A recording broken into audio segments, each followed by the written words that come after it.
So Josh, I guess a difficult day here at Casey Field's a 107-point loss. Not many positives to take of it. What do you make of it?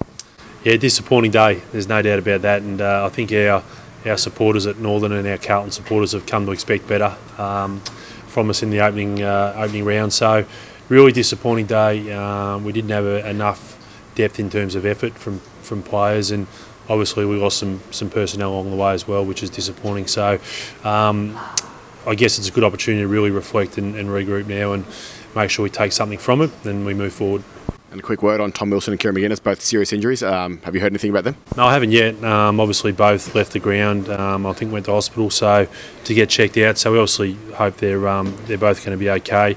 But losing two players of that ilk and their standing in the footy club leaves a big hole. So we also lost a couple of tools during the game. So in terms of rotations, we were on the back foot a little bit, but obviously our thoughts are with Willow and Kieran at the moment.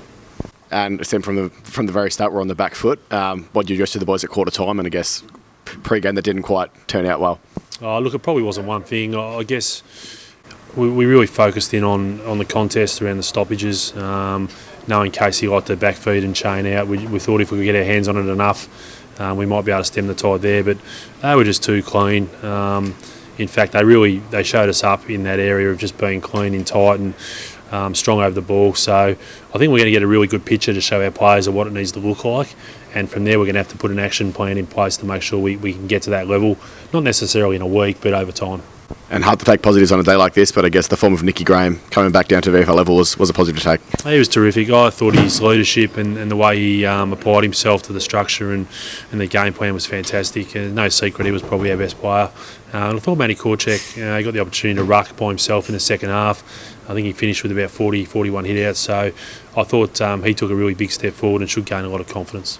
And I guess doesn't get any easier next week. We've got Williamstown at Williamstown. Is that a good challenge for a group that's come off a big loss? Absolutely, yeah. I mean, again, I keep coming back to where we're at as a footy club, that in some ways we're a work in progress, but we don't want to keep having these results where we continue to come back to the learning and we've got to get better. We need some action behind it.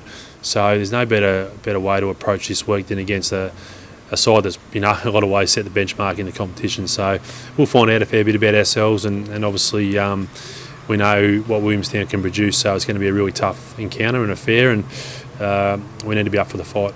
End of the day, we only kicked 2 goals out there, and I know a lot of things went wrong, but obviously disappointed not to hit the scoreboard as just kicking 2 goals for 4 quarters. Yeah, we had some inside 50 entries that we just didn't get anything out of, so it's probably twofold. Our ability to then defend that wasn't quite good enough, and yeah, they certainly had, in terms of time in front half, they probably owned the most of that for the day. So another area, mate, we need to address, but we are working really hard to make sure we get some consistency, and I guess the personnel keeps changing week to week. We haven't been able to get a settled lineup for a few weeks now, so keep working away, and we know it's not acceptable and good enough, but we also know that we need to keep educating and teaching our young players. And I guess in the first quarter, effort it was a question of effort in the first quarter. I think it was 27 tackles, but I guess after that, do you sense a bit of self-preservation from the boys?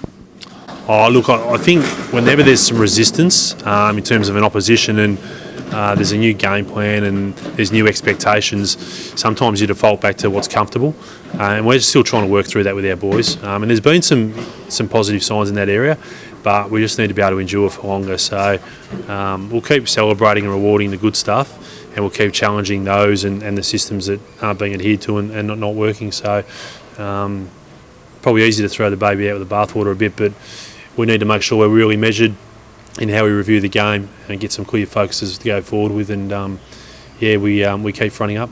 You talk about being measured in reviewing the game. Will there be a bit of an honesty session after the game today and training tomorrow? I think we do that every week. I think we're really honest every week with our playing group, and I think the danger is to, I guess, lose control of your emotions in this situation, but we need to be, again, really measured, give the players some solutions to what they need to work on and fix, and we'll go through that process straight away.